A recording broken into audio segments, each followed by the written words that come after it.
So nata diri sa tong kano, sa tong farm. Nagbisita ta. Ang taon ko sa yan. Oh, may kabayo pa diri oh. Kut kisa ring kabayo ka oh. So bisita ta diri.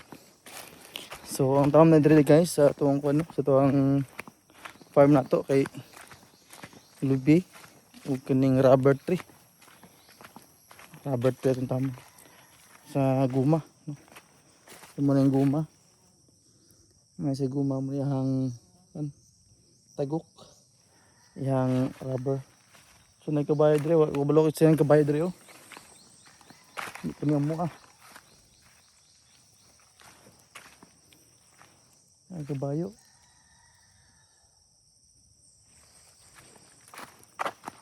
So ito ang tatas ako na. Muna ang tanong dre. Tanong mga rubber o kining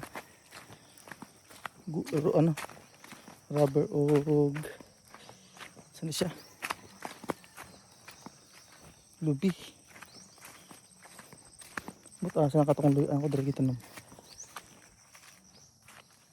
So muna ito ang ito ang landahan diri oh. Muna itong landahan hindi rin maghahimo og kining kwan, hindi rin mulanda, hindi rin kining magluto og kupras, luto og lubi ana. So ato diri atong susuyin diri kasi kwan diri gusto na to. So mura gyapon natay kwan diri oh. May mga luya dito oh, pero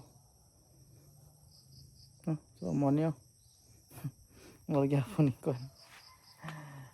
Ayun ay lutuan andre sa kwan sa lubi. Nga to ang mga kuan. So muna itong mga kano, mga bunot. Mga bunot, mga dugay na kaning mga bunutan ni.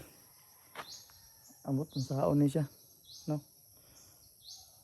Ang uban kay nahimo mo na lang PC ning uban, pero diri wala gula man. So wala tay pabrika ana. So pay kuan diri, pwede diri. So muna akong tinanong mga saging oh. Tambok na kayo kay may mga kuan, may mga bunot-bunot ba ng lata na so na mo sang fertilizer. So tambok na kayo na diha. Tambok na kayo. Dayon hisgot ta og bisol diri. So mo rin ning bisol oh. Kini bisol mo ni bisol. Oh, bisol. Og mangunod na muligyan ato na.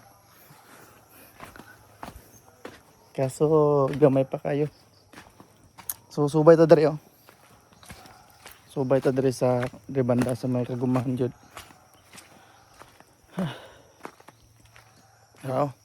Saging. Ako na mo nga pero kira. So mo ni atong kuan ang rubber tree na to. Kanang makita mo na rubber tree na gisanggutan nila. Ini dire muni guma rubber kanan yung mga ligid sa sakyanan, ligid sa mga motor diri nagikan sa guma. Dito yan galing, hindi ibig sabihin na sa akin galing ha, pero nandyan kuan siya kanang dito siya nang galing. Tagalog tayo no kasi minsan meron tayong mga followers na curious sa mga ganitong rubber. So ito yung rubber natin. Ito yung dagta niya. So ito yung kay kinakarit. Ito pa ganyan. So ganoon. So ito yung yung update natin sa sa rubber tree natin. Tapos yan. Yan ang mga rubber yan. Ayan. Mga mix na yan, mga may niyog, may rubber. Yan yung produkto namin dito. So ano pa ba? So dyan may kawayan. May kawayan tayo dyan no. So soon baka magamit natin yan. Ano yung kawayan? Kita yung kawayan. No? So update tayo sa bunga ng niyog. Meron naman. Pero hindi na siya ganong marami kasi dahil sa mga rubber na sapawan siya. So yung mga nutrients na halo-halo na. Minsan kinukuha ng rubber, kinukuha ng kaya na-divide yung nutrients, kaya ganun. So ngayon, ang nag-alaga dito, yung tiyuhin ko, sila yung yung pinsan ko, asawa ng pinsan ko, ganun. So ewan ko lang kung anong pwede dito sa sa farm na to, ano pa pwedeng itanim dito. Gusto ko sana niyog yung yung dwarf sana. Yung medyo dwarf siya pero malalaking bunga. Gawin yung sana gusto ko. Sana may advice kayo tungkol sa mga ganitong produkto, kung anong pwedeng itanim. Kasi pwede naman siguro siya taniman sa gitna o ano ba yan, pwede dyan. Ako kung pwede dito pwede dito na tawag niyan, yung pinya.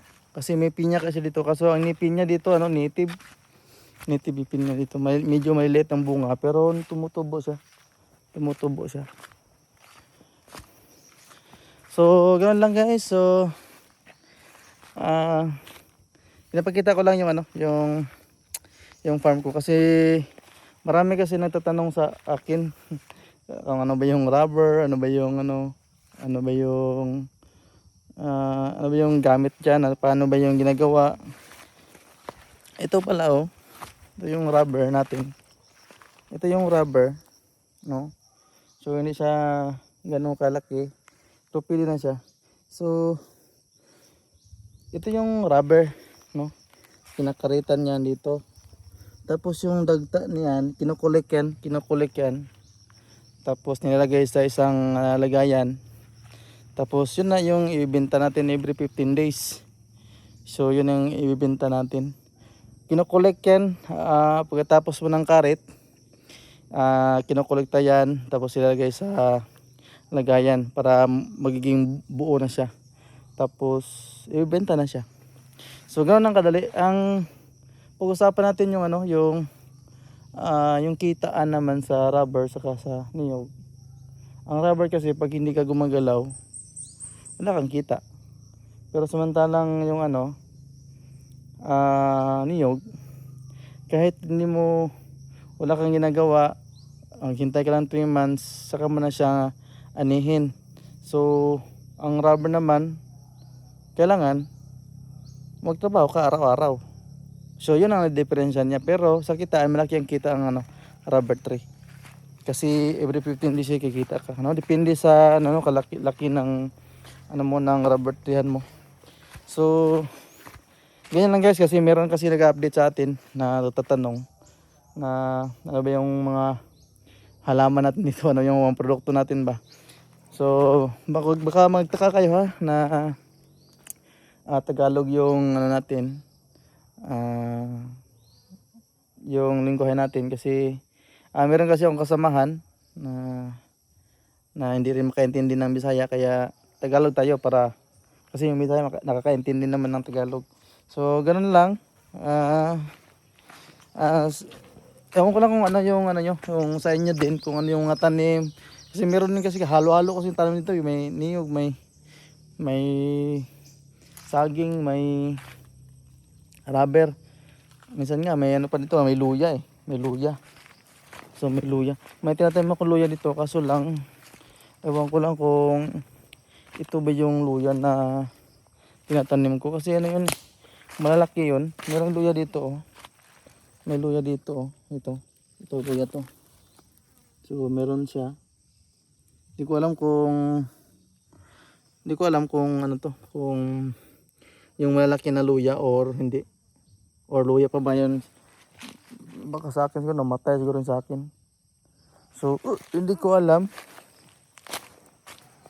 In-update ko lang kayo kung ano yung nangyari dito sa may luya dito pero baka sa akin siguro to galing.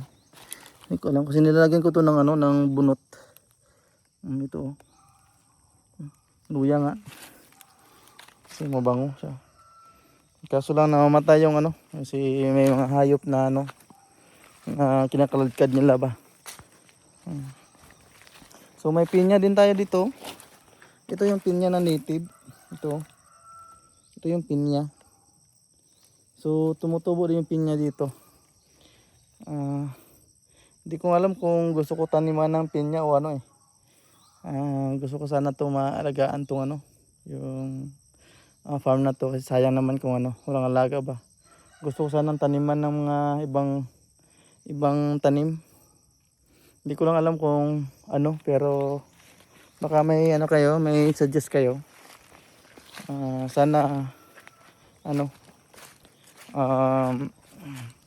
mag-advise kayo sa akin. So ito lang yung ano, paligid natin. Ito. Pwede mo kadaan itong motor kaso medyo ano siya, medyo mahirap. Pero pwede siya. Pero kung lagyan talaga ng kalsada, pwede naman talaga makapunta dito. Kahit yung sasakyan pwede basta lagyan mo lang ng kalsada. So siyempre, pag lagyan mo ng kalsada, medyo magastusan tayo. Pero okay naman yung resulta. Sana baka soon, no? Baka soon pwede tayo gawa ng kalsada, no, para makadaan yung ano natin kung baka may bisita o ganun. Hindi ko alam kung anong pili dito sa ano, farm na to. Pero ito yung mga tanim namin dito, yung rubber sa niyog. Tapos may saging, konti lang saging. Basta kung kahit ano-ano na lang. Tapos may mga marang. Ano mo yung marang? May mga marang dito. Ito marang to. Ito marang na puno na yan. Marami yan. Actually, pupunta sana ako sa amin. Bumisita lang ako dito kasi gusto ko lang makita ba yung sitwasyon dito, kung anong nangyari. Kung marami ang bunga yung mga nig natin, mga nalinisan ba, ganun. So, ganoon lang, ina-update ko lang para makita ko man din yung sitwasyon. Tapos, ano pa ba? Marami tayong ano dito, mahogany. Pinatubo ni Papa yan, yung mahogany yan. May mahogany dyan tumutubo. Pinapalaki niya kasi balang araw daw, pwede daw magamit yung mahogany. So, may mahogany dyan. So hindi pa ako nakapunta doon sa unahan. Bali dito lang ako banda sa yung may malapit sa yung anuhan ng kopra. Lutuan ng kopra, hanggang doon lang ako. Hindi ko iniikot lahat kasi dumadaan lang ako doon kasi pupunta pa ako doon sa amin talaga. Dito kasi madaanan lang ng motor. Tapos sa amin sadyain pa. Dead end na kasi dun sa amin, dead end. So, kaya yun. Maraming salamat. Maraming salamat sa inyong panonood. God bless sa inyong lahat. At sana, ingat kayo lagi. Maraming salamat. God bless. That's all.